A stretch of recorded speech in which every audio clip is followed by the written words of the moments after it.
Good morning students.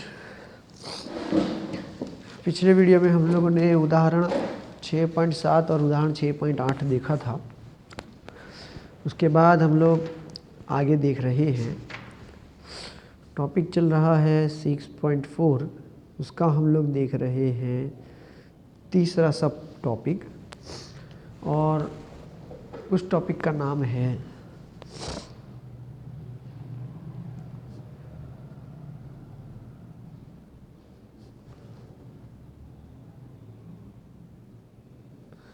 मानक विरचन enthalpy.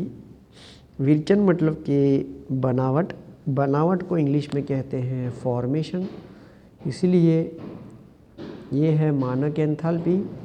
लेकिन बनावट या फॉर्मेशन, उसके लिए ये हो जाएगा डेल्टा HF0। किसी यौगिक के एक मोल को उसके ही तत्वों जो अपने सबसे स्थायी रूपों में लिए गए हों में से विरचित करने पर होने वाले मानक एंथैल्पी परिवर्तन को उसकी मानक मोलर विरचन एंथैल्पी कहा जाता है। मतलब कि जब कोई भी यौगिक बनाया जाएगा वो उसके ही तत्वों से बनाया जाएगा और वो तत्व लिए जाएंगे 1 मोल, और वो तत्व होंगे उनके सबसे स्थायी स्वरूपों में से। और जब ऐसे 1 मोल सबसे स्थायी स्वरूप वाले तत्वों से जब वो यौगिक बनाया जाएगा तब उसकी एंथैल्पी में परिवर्तन होगा, उसे उसकी मानक विरचन एंथैल्पी कहा जाता है। तो ये कब होगा, ये एंथैल्पी कब होगी? जब हम लोग स्थायी तत्वों में से 1 मोल में से यौगिक बनाएंगे तब, ठीक है। जहाँ पादांक स्मॉल f बताता है कि संबंधित यौगिक का 1 मोल उसके तत्व जो अपने सबसे स्थायी रूप में है उसमें से प्राप्त किया गया है। हम लोग उदाहरण से समझेंगे कि ये कैसे समझाया जाएगा। कि जैसे hydrogen gas is reacting with half mole of oxygen gas, then it is gives you 1 mole of water। तो पानी जो है ये एक यौगिक है। पानी मतलब कि यौगिक उसके तत्वों में से बनाया गया, लेकिन वो तत्व कितने कितने मोल होने चाहिए? 1 मोल होने चाहिए, प्लस वो उनके स्थायी रूप में भी होने चाहिए। तब जब ये पानी बना तब उसकी एंथैल्पी का परिवर्तन, उसे कहा गया मानक विरचन एंथैल्पी, क्योंकि पानी बना है। उसके लिए मूल्य है -285 किलो जूल पर मोल। और माइनस मूल्य क्या बताता है? कि वो ऊष्माक्षेपक प्रक्रिया है, रासायनिक प्रक्रिया के दौरान ऊष्मा उत्पन्न हुई है। अब हम लोग देख रहे हैं आगे कि भी कार्बन, ये कार्बन ग्रेफाइट वाला है जो सॉलिड अवस्था में है, हाइड्रोजन गैस के साथ प्रक्रिया करके मीथेन गैस बना रहा है। तब उसके लिए मानक विरचन एंथैल्पी का मान है -74.81 किलो जूल पर मोल। उसी तरफ 2 मोल कार्बन ग्रेफाइट के जो सॉलिड स्टेट में होता है वो 3 मोल हाइड्रोजन गैस के साथ प्रक्रिया करके हाफ मोल गैस ऑक्सीजन के साथ भी प्रक्रिया चल रही है और बन रहा है इथेनॉल लिक्विड। तब इन तीनों की तुलना में सबसे ज़्यादा -277.7 जितनी ऊष्मा ऊर्जा उत्पन्न हो रही है, क्योंकि ये ऊष्माक्षेपी प्रक्रिया है, इसलिए माइनस दिखाया गया। यहाँ यह समझना पूर्ण महत्वपूर्ण है कि एक मानक विरचन एंथैल्पी अभिक्रिया एंथैल्पी की एक विशेष स्थिति है जिसमें 1 मोल यौगिक अपने तत्वों से बनता है। जैसे उपरोक्त 3 अभिक्रियाओं में जल, मीथेन और इथेनॉल में से प्रत्येक का 1 मोल बनता है। तो हम लोग ने जो भी यहाँ पे उत्पाद बनाए हैं वो सारे के सारे 1 मोल हैं, ठीक है। क्योंकि यहाँ पर एक प्रक्रिया लिख रहा हूँ कि भी calcium oxide solid state, carbon dioxide gaseous अवस्था में, कैल्शियम कार्बोनेट सॉलिड अवस्था में। तब उसके लिए अभिक्रिया की एंथैल्पी, मानक अभिक्रिया की एंथैल्पी -178.3 किलोजूल प्रति मोल है। इसके विपरीत एक ऊष्माक्षेपी अभिक्रिया में एंथैल्पी परिवर्तन कैल्शियम कार्बोनेट की विरचन एंथैल्पी नहीं है। यहाँ पे हम लोगों ने जो उदाहरण लिया कि जिसमें हम लोगों ने 1 मोल कैल्शियम कार्बोनेट को बनाया, तो वो विरचन एंथैल्पी में नहीं माना जाएगा। क्यों? क्योंकि इसमें कैल्शियम कार्बोनेट अपने तत्वों से न बनकर दूसरे यौगिकों से बना है। जैसे कि अगर आप लोगों को कैल्शियम कार्बोनेट बनाना हो तो उसमें 3 प्रकार के तत्व हैं, कैल्शियम, कार्बन और ऑक्सीजन। तो कैल्शियम अलग होना चाहिए था, कार्बन अलग होना चाहिए था, ऑक्सीजन अलग होना चाहिए था, तब जाके ये कैल्शियम कार्बोनेट यदि बनता तो उसे हम लोग विरचन एंथैल्पी कहते हैं।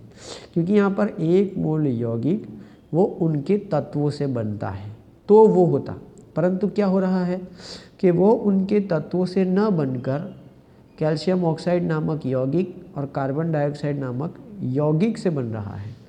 मतलब कि ये वाला यौगिक अपने मूल तत्वों की जगह अन्य यौगिकों से बन रहा है, इसीलिए ये मानक विरचन एंथैल्पी नहीं कहा जाएगा, जबकि ये कहा जाएगा अभिक्रिया एंथैल्पी। बोलो समझे? ठीक है। निम्नलिखित अभिक्रिया के लिए भी एंथैल्पी परिवर्तन HBr की मानक एंथैल्पी विरचन एंथैल्पी नहीं है, बल्कि मानक अभिक्रिया एंथैल्पी है।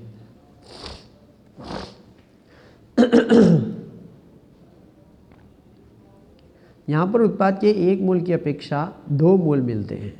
जैसे कि यहाँ पर अगर हम लोग देखें कि भाई हाइड्रोजन गैस से ब्रोमीन लिक्विड प्रक्रिया करके हाइड्रोजन ब्रोमाइड बना रहा है, तो हम लोग देख सकते हैं कि यहाँ पर ये जो यौगिक मिला वो यौगिक उसके ही तत्वों से बना है, सबसे शुद्ध अवस्था के तत्वों से बना है। तो क्या हम इसके लिए मानक विरचन एंथैल्पी कह सकते हैं? हाँ, वैसे हम लोग कह सकते हैं, लेकिन परिभाषा के अनुसार 1 मोल यौगिक बनना चाहिए, जबकि यहाँ पर कितना मोल यौगिक बन रहा है? 2 मोल। तो फिर यह मानक विरचन एंथैल्पी नहीं होगा और वो होगा मानक अभिक्रिया एंथैल्पी, और उसके लिए मूल्य है -72.8 किलोजूल पर मोल। यहाँ पर उत्पाद के 1 मोल की अपेक्षा 2 मोल अपने तत्वों से बनते हैं। ठीक है ना? अर्थात हम लोगों को क्या करना चाहिए, यहाँ पे आधा मोल लेना पड़ेगा, आधा मोल लेना पड़ेगा, जिससे यहाँ पर ये 1 मोल हो जाएगा। उसका मतलब क्या हुआ कि ये जो सही में अभिक्रिया एंथैल्पी है वो मानक विरचन एंथैल्पी के 2 गुना है। मानक विरचन एंथैल्पी के क्या है? 2 गुना है। जब इसको डिवाइड बाय 2 किया गया तब वो 1 मिला, तो इसको डिवाइड बाय 2 करेंगे तो ही वो 1 मिलता है। संतुलित समीकरण में समस्त गुणांकों को 2 से विभाजित कर एक विरचन एंथैल्पी के लिए हम लोग समीकरण लिख सकते हैं।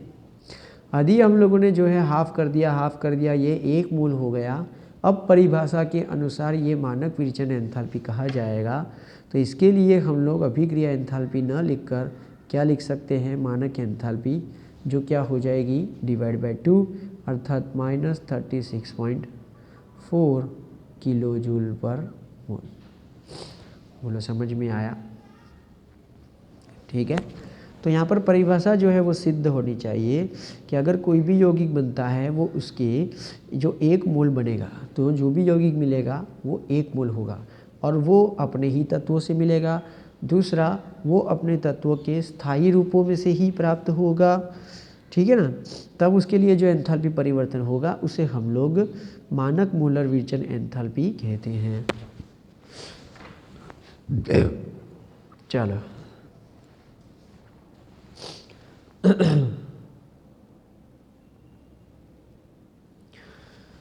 अगर हम लोग टेबल देखें कि भाई टेबल है 6.2 पेज नंबर 171, कि अगर हम लोग टेबल देखें तो टेबल से हमको ये पता चलता है कि एक तत्व के सबसे अधिक स्थायित्व की अवस्था में मानक विरचन एंथैल्पी का मान 0 लिया जाता है। कि यदि हम लोग कोई भी तत्व लें जैसे कि हाइड्रोजन लें, तो अगर हाइड्रोजन का स्थायी स्वरूप होगा तो उसकी मानक विरचन एंथैल्पी का मान हम लोग क्या लेंगे, 0 किलो जूल पर मोल। ठीक है, ये वाला जो मूल्य है शून्य कि भाई तो कोई भी तत्व होगा अगर वो मानक अवस्था में है तो उसका मान हमको, तत्व की बात हो रही है, ठीक है, तत्व लिखा हुआ होना चाहिए। क्या लिखा, जैसे कि कैल्शियम ये तत्व है, हाइड्रोजन ये तत्व है, ऑक्सीजन तो ये तत्व है, ठीक है ना।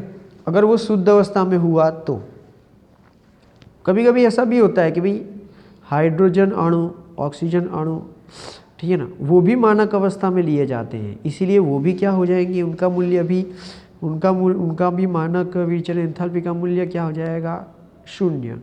तो जैसे कि हम लोग आवर्त सारणी के अंदर जितने भी तत्व देखते हैं वो सारे। दूसरे कि भाई ऐसे अणु जो द्विपरमाणु वाले होते हैं जैसे कि हाइड्रोजन, ऑक्सीजन, डाइक्लोरीन, डाइफ्लोरीन, ठीक है ना, तो उन सभी के लिए भी मानक विरचन एंथैल्पी क्या होता है, 0 होता है।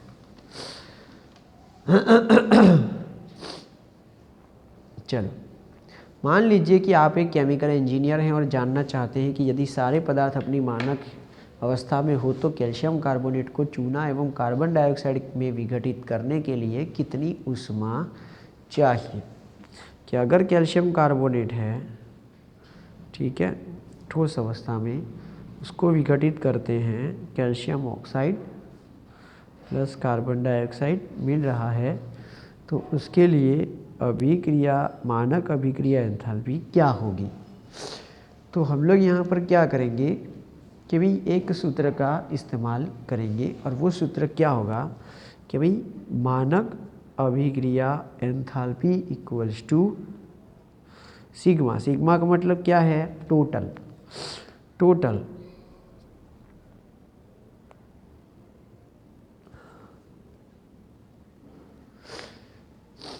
ठीक है, प्रिंटिंग मिस्टेक है यहाँ पे, वी नहीं है। कि भाई ये है आप लोगों की मानक विरचन एंथैल्पी जो होती है उत्पाद की, तो उत्पाद की मानक विरचन एंथैल्पी माइनस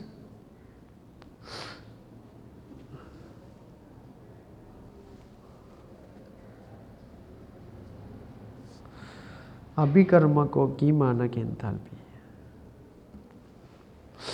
और उसके आगे जो भी मोल होंगे उनकी मोल संख्या। तो उत्पाद की मानक विरचन एंथैल्पी माइनस अभिकर्मकों की मानक विरचन एंथैल्पी का जो है ये अंतर होगा, वही अभिक्रिया की एंथैल्पी होगी, अभिक्रिया की मानक एंथैल्पी कही जाएगी। ठीक है, चलो अब हम लोग क्या हम करते हैं कि भाई इसको सॉल्व करते हैं, ठीक है ना। लेकिन उसको सॉल्व करने के लिए हमारे पास मूल्य होने चाहिए। कौन से मूल्य होने चाहिए वो अभी हम बताते हैं। कि भाई ये है अभिकर्मक की मानक एंथैल्पी, अब ये है टोटल उत्पादों में जितने भी उत्पाद हैं उन सभी के लिए मानक एंथैल्पी का योग। पहला तो है हमारे पास उत्पादों में कैल्शियम ऑक्साइड, तो हम लोग लिखेंगे कैल्शियम ऑक्साइड की मानक विरचन एंथैल्पी प्लस कार्बन डाइऑक्साइड की मानक विरचन एंथैल्पी, ठीक है, माइनस अभिकर्मक कितना है 1, तो अभिकर्मक की 1 ही है, इसीलिए अभिकर्मक की मानक विरचन एंथैल्पी। अब इन सभी के आपके पास मूल्य होने चाहिए। टेक्स्ट बुक वालों ने हम लोगों को मूल्य दिए हुए हैं। कैल्शियम ऑक्साइड की मानक विरचन एंथैल्पी है 635.1 माइनस में, प्लस कार्बन डाइऑक्साइड की है माइनस 393.5, ठीक है, माइनस 1206.9 किलो जूल पर मोल। इन सभी के आगे मोल कितने हैं, कैल्शियम ऑक्साइड का 1 मोल है, कार्बन डाइऑक्साइड का भी 1 मोल है और कैल्शियम कार्बोनेट का भी 1 मोल है, इसलिए इसको कोई फर्क पड़ेगा नहीं। चलो ये माइनस है, ये माइनस हो जाएगा, माइनस 63.5.1 -393.5 माइनस माइनस प्लस 1206.9। पहले हम लोग क्या करेंगे, इन दोनों का योग करेंगे, ठीक है, उसको इसमें से घटाएंगे। स्वाभाविक है 1200 में से मेरे को 600, ये 300, 900, 300, 900, 1100 ये कम लग रहा है, इसलिए ये वाला मूल्य अधिक हो जाएगा, इसलिए प्लस आएगा और मूल्य मिलेगा 178.3 किलो जूल पर मोल। तो इसी तरह से हम लोग क्या करते हैं, मानक अभिक्रिया की एंथैल्पी जो है वो हम लोग प्राप्त करते हैं। मानो कि इस दौरान इस अभिक्रिया या उत्पाद में, मानो कि इस अभिक्रिया के अंदर कोई तत्व आता है, तो उस तत्व के लिए ये मानक विचलन एंथैल्पी क्या हो जाती है, 0। ठीक है, इस तरह से ये होता है।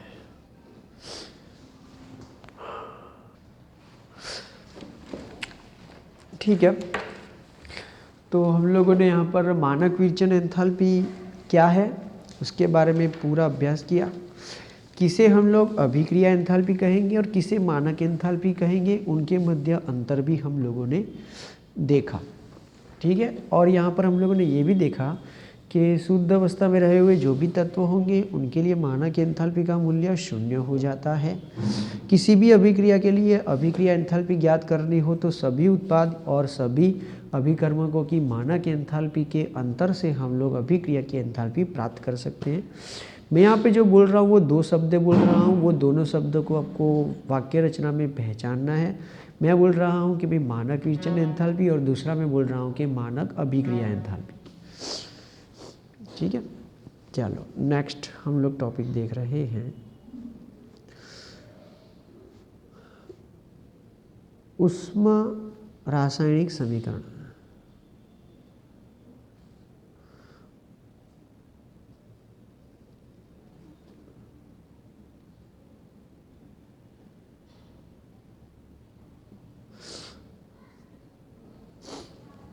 चलो, एक संतुलित रासायनिक समीकरण जिसमें उसकी अभिक्रिया एंथैल्पी का मान भी दिया गया हो तो उसे ऊष्म रासायनिक समीकरण कहलाता है।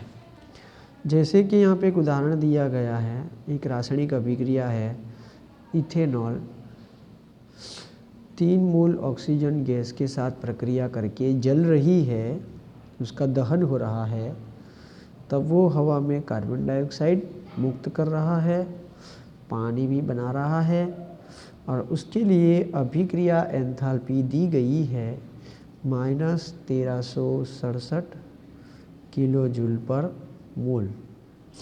यह है एक रासायनिक अभिक्रिया और उस रासायनिक अभिक्रिया के साथ दिया गया है अभिक्रिया एंथैल्पी का मूल्य। तो इस रासायनिक समीकरण को हम लोग कहेंगे ऊष्म रासायनिक समीकरण, ऊष्म रासायनिक समीकरण।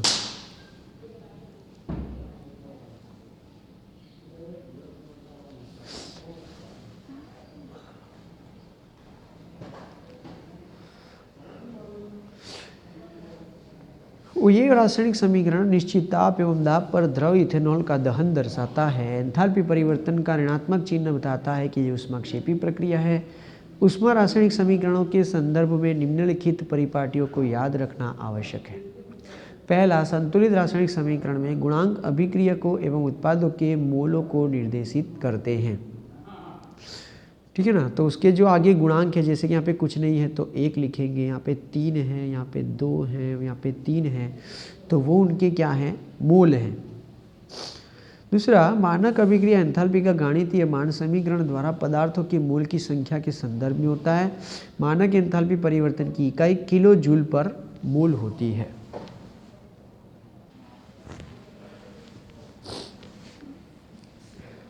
उपरोक्त धारणा को समझने के लिए हम निम्नलिखित अभिक्रिया के लिए अभिक्रिया ऊष्मा की गणना करते हैं। आइए सर, लेक्चर नहीं है, आओ ना। कितने बजे का लेक्चर है आपका? 8:15। अभी देर है, अब तक मेरा पूरा हो जाएगा। बाहर से बंद कर देना। चलो हम लोग यहाँ पे एक अभिक्रिया लिख रहे हैं। अरे यार बाहर से बंद कर देना, तो बाहर से बंद कर देना।